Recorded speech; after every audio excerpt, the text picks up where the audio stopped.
Assalamualaikum warahmatullahi wabarakatuh. Ya ayyuhalladzina amanu hal adullukum ala tijaratin tunjikum min azabin alim.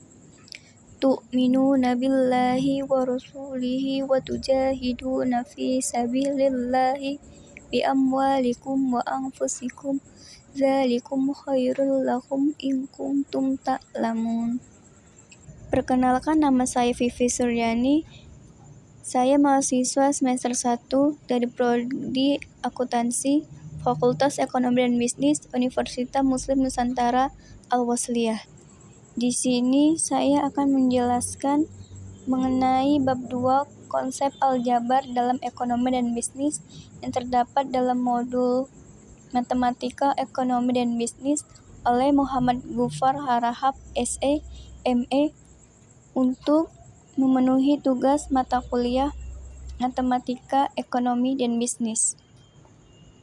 Pada bab 2 ini akan membahas mengenai fungsi linear, non-linear, dan aplikasinya dalam ekonomi.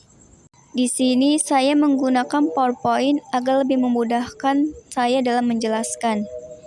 Baik, yang pertama adalah fungsi linear.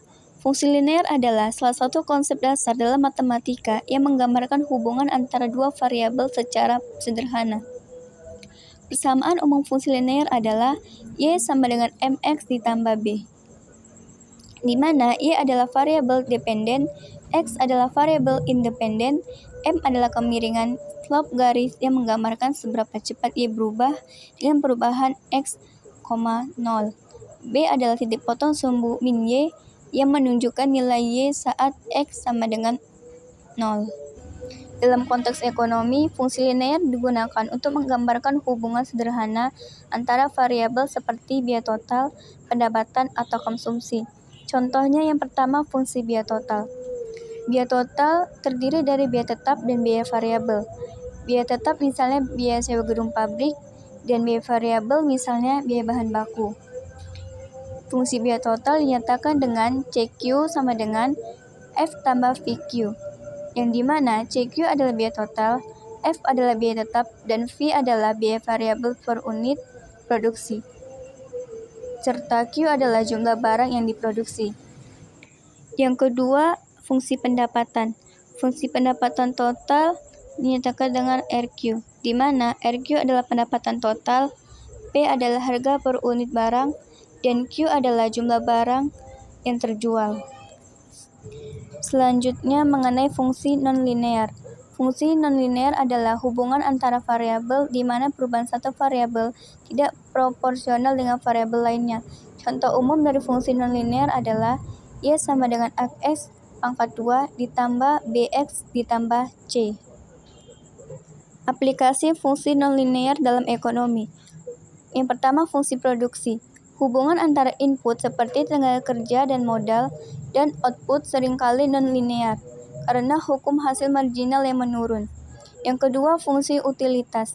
Fungsi utilitas konsumen biasanya non-linear, menggambarkan kepuasan yang semakin berkurang dengan tambahan konsumsi barang yang sama. Selanjutnya, pembahasan mengenai sistem persamaan.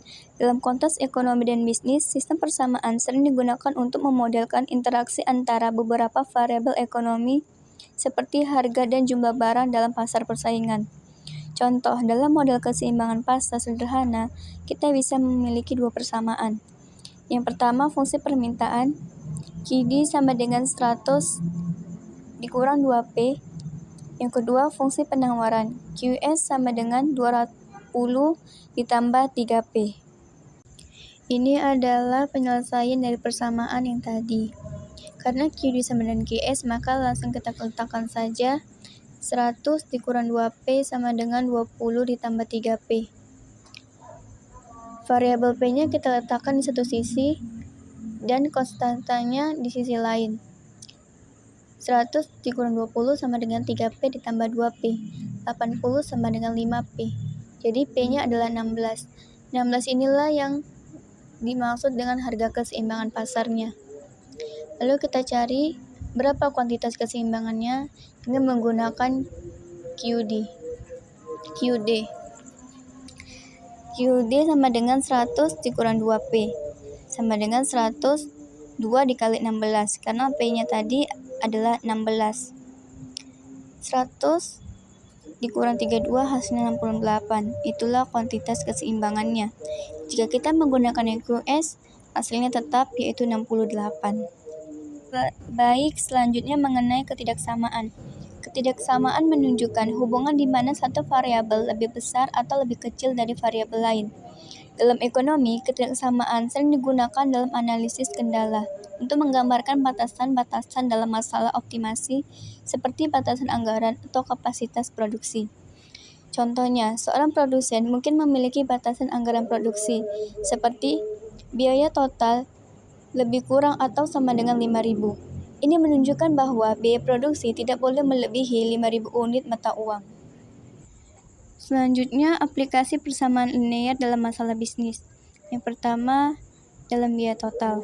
Biaya total adalah jumlah dari biaya tetap dan biaya variabel per unit yang bisa dinyatakan dalam fungsi linear. Biaya total sama dengan F tambah VQ. Misalnya, jika biaya tetap untuk produksi adalah 1.000 dan biaya variabel per unit adalah 50, maka fungsi biaya totalnya CQ sama dengan 1.000 ditambah 50Q. Yang kedua, pendapatan. Pendapatan total adalah hasil kali antara jumlah barang yang dijual dengan harga per unit. Jika harga per unit barang P tetap, pendapatan total adalah fungsi linear RQ sama dengan P kali Q. Misalnya, jika harga barang adalah 200 per unit, maka pendapatan totalnya untuk Q unit barang adalah RQ sama dengan 200Q. Fungsi ini membantu perusahaan memprediksi pendapatan berdasarkan jumlah barang yang dijual. Yang terakhir ada laba. Laba total atau dinyatakan dengan PQ adalah selisih antara pendapatan total dan biaya total. Dapat dinyatakan dengan PQ sama dengan RQ dikurang CQ. Dengan mengartikan fungsi RQ dan CQ, laba total dapat dinyatakan sebagai PQ sama dengan P dikali Q dikurang F ditambah VQ. P ini adalah harga per unit dan Q adalah unit yang terjual. F ini adalah biaya tetap dan VQ adalah biaya variabel per unit. Misalnya, jika harga barang 200, biaya tetap 1.000 dan biaya variabel per unitnya 50, maka fungsi laba totalnya adalah PQ sama dengan 200Q dikurang 1.000 ditambah 50Q. PQ sama dengan 150Q dikurang 1.000. Fungsi ini menunjukkan bahwa laba perusahaan tergantung pada jumlah barang yang diproduksi dan dijual. Perusahaan dapat menggunakan fungsi ini untuk menentukan titik impas, di mana laba 0 dan jumlah produksi yang menghasilkan laba maksimal. Baiklah, dari pembahasan materi yang ada pada bab 2 tadi dapat disimpulkan bahwa aljabar adalah alat penting dalam analisis ekonomi dan bisnis, terutama dalam memahami hubungan antara variabel seperti biaya, pendapatan, dan laba. Fungsi linear memberikan gambaran sederhana tentang bagaimana variabel berubah secara proporsional, sedangkan fungsi non-linear mencerminkan hubungan yang lebih kompleks. Demikian yang dapat saya sampaikan. Saya mohon maaf apabila ada kekurangan dan kesalahan dalam penyampaian. Saya harap apa yang telah saya sampaikan dapat dipahami dengan baik dan dapat diterima dengan baik pula. Terima kasih. Wassalamualaikum warahmatullahi wabarakatuh.